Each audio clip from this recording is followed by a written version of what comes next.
Filipinos are very suspicious people. These tales are passed from parent to child, from classmate to classmate, from neighborhood to neighborhood. It doesn't matter whether you're huddled together on a cold monsoon night, or waiting in your classroom, or driving down a certain abandoned road. Maybe you don't believe in ghosts, but you can ignore the chill down on your spine once you watch this video. 4 spooky Filipino folktales that will send a chill down on your spine. Audio Jungle.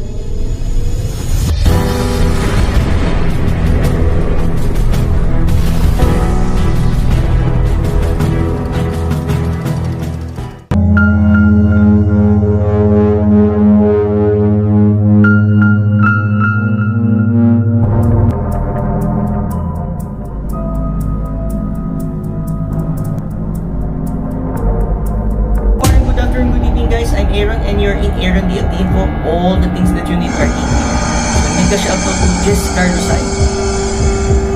Carlosing for commenting, and I will discuss what he requested. So regarding this one, I will discuss regarding 4 spooky Filipino folk tales that will send a chill down on your spine.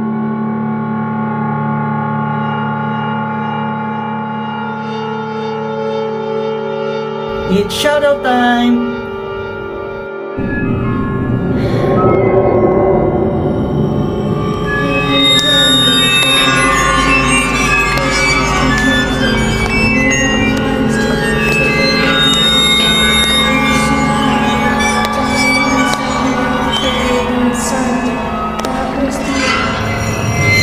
The White Lady of Balete Drive.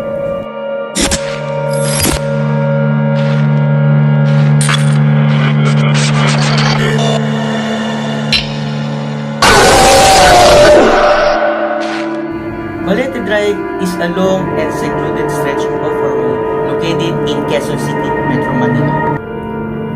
While it is a residential area, it was named for a presence of a giant balete tree with vines like overhanging leaves along its sides. According to folklore, balete trees are often home to supernatural creatures. Motorists traveling at night know to never stop at Balete Drive, no matter what. One story centers on a taxi driver who passes the street at night, desperate for a passenger. Eventually, a beautiful woman in a white dress flags him down from the sidewalk. When she gets in, she tells him that her destination is at the final intersection. The driver continues his journey. The woman is quiet, but that's fine, even if her stare is a bit intense. He keeps to himself and reaches their destination quickly, as there are no other cars on the road. But when he looks back, he finds the backseat empty and this woman is gone. While the identity of the driver always changes, the white lady never does. She is usually a victim of sexual assault and violence. Thus, she hunt motorists because she was assaulted and murdered by a taxi driver upon a story. Or did she die in a tragic car accident? While this story is benign, many more paint her a vengeful ghost out of blood. So poor white lady, doomed to repeat her journey forever.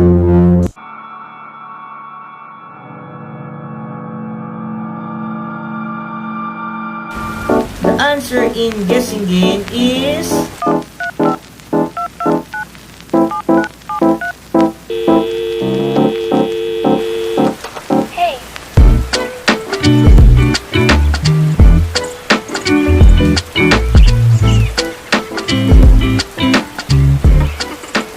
the place of Teniente Gimo.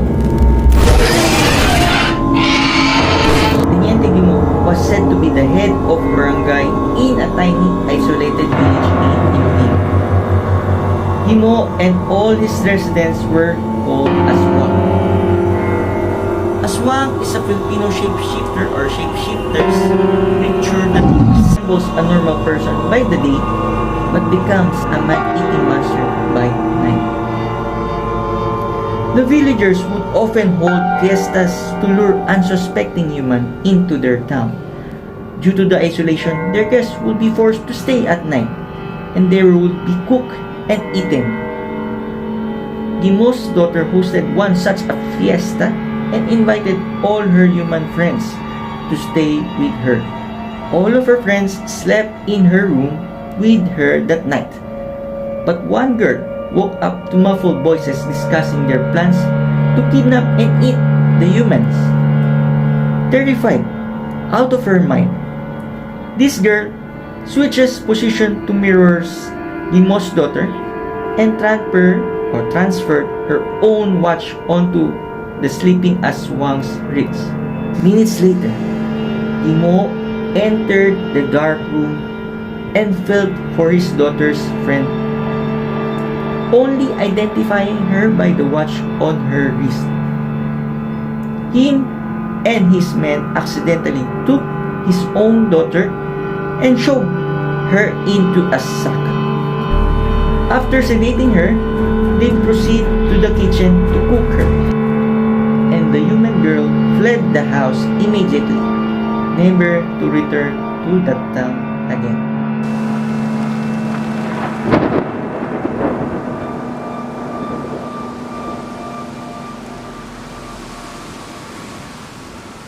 It's time for guessing game.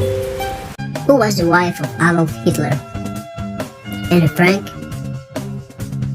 Eva Braun, Magda Couples.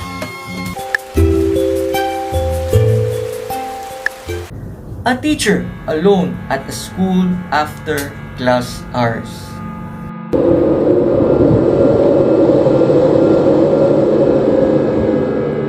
University's ghost stories are practically tradition here.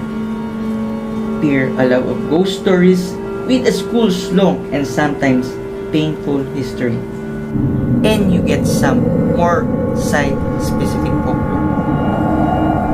A popular story centers on a new teacher from the University of the Philippines. She is hard at work reading papers, and before she knows it, hours have passed and she's only one left in the building.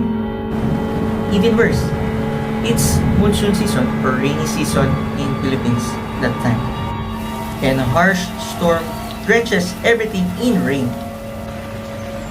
The teacher huddles inside a waiting shed by a school gate.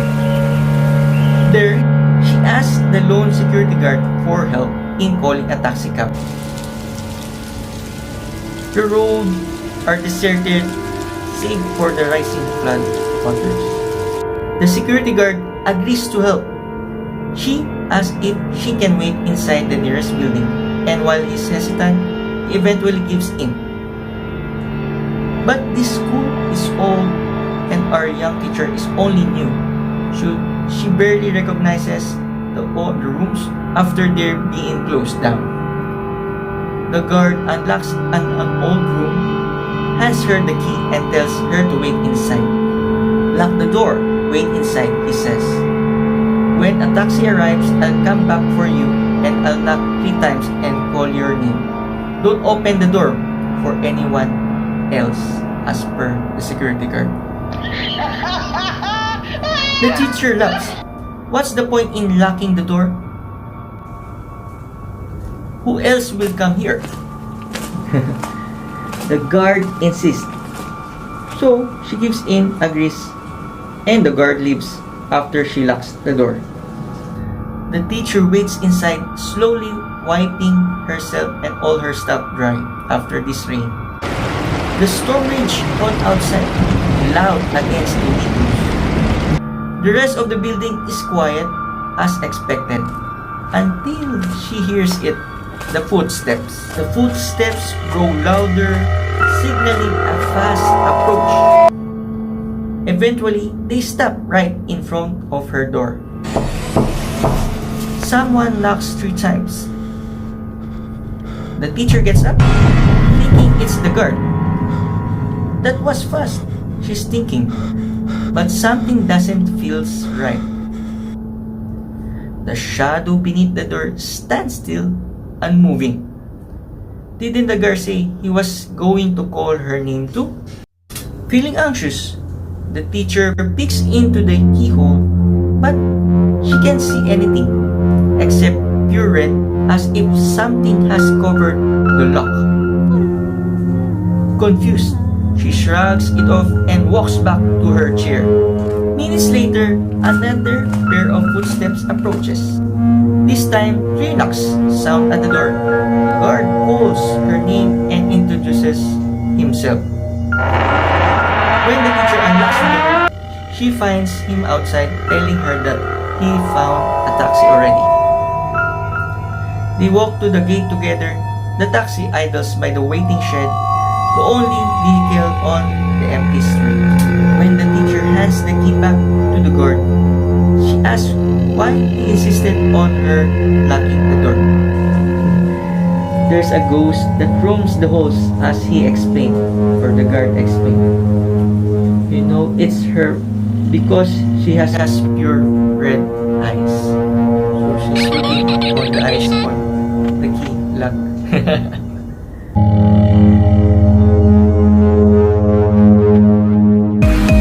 Trivia time!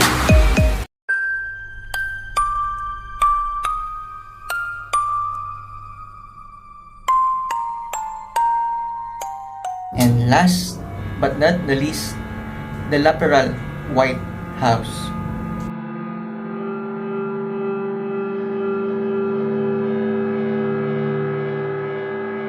The haunted house, or a building, is a staple of Filipino spooky folklore. One of the most famous haunted houses is the Laperal house in Baguio City, located at the edge of a mountain where the cool weather often forms fog. It seems natural that a haunted house is there. The Laperal White House is an old Victorian-style mansion that was built around 1920s. It was owned by a wealthy Laperal family. They fled during World War II, and nowadays, the mansion is open to visitors. It also hosts a bamboo carving museum. The mansion isn't completely isolated though. It is seated in right of the middle of residential street. Visitors and passerbys are likely to report a woman staring out of the window and loud noises even when it's empty. A little girl standing on the foot or the front step, and a horrible feeling that they aren't welcome inside when you come inside. Even the staff and caretakers reported strange incidents such as hearing strange voices or seeing apparition when they're all alone. This house had a tragic and violent past, so it makes sense that it's an haunted house. You know that during World War II, it was used as a garrison by the Japanese. Here, they supposedly tortured and killed suspected spies, either Philippine government or American government. But even before then, the Laperal family already witnessed much loss. Early on, the Laperal's 3-year-old daughter was wandered out of the house and into oncoming traffic. She was hit by a car and killed instantly. And it's said that her nanny, who was meant to be watching her, was consumed by so much guilt and grief that she hung herself in that attic in the house. That's why this explains the little girl seen in front of the house, as well as the woman who is often seen looking out of the window. Numerous other Laperal children perish around the premises. Even the wife, Doña Victoria, passes here also. After his entire family had gone, the father, Don Roberto, planned to sell the house and finally get rid of it. But unfortunately, he died of a heart attack right in front of their house, in their stairs. Isn't it just the Laperal family that haunts this place? Visitors have reported seeing a ghost of a Japanese soldier in the upper bedrooms. The apparitions are violent and have even scratched or pushed guests onto their places. The soldiers' unfortunate victims also cling to their premises or the house premises. While it's open to visitors and has even been featured on a ghost hunter shows, nobody would want to stay there overnight. While many of these spooky stories are caused by superstition and unexplained supernatural phenomena, a lot of them are also rooted in a real-life tragedy.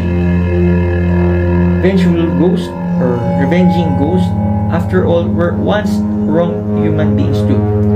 There is a darker side to the spooky stories whispered among friends.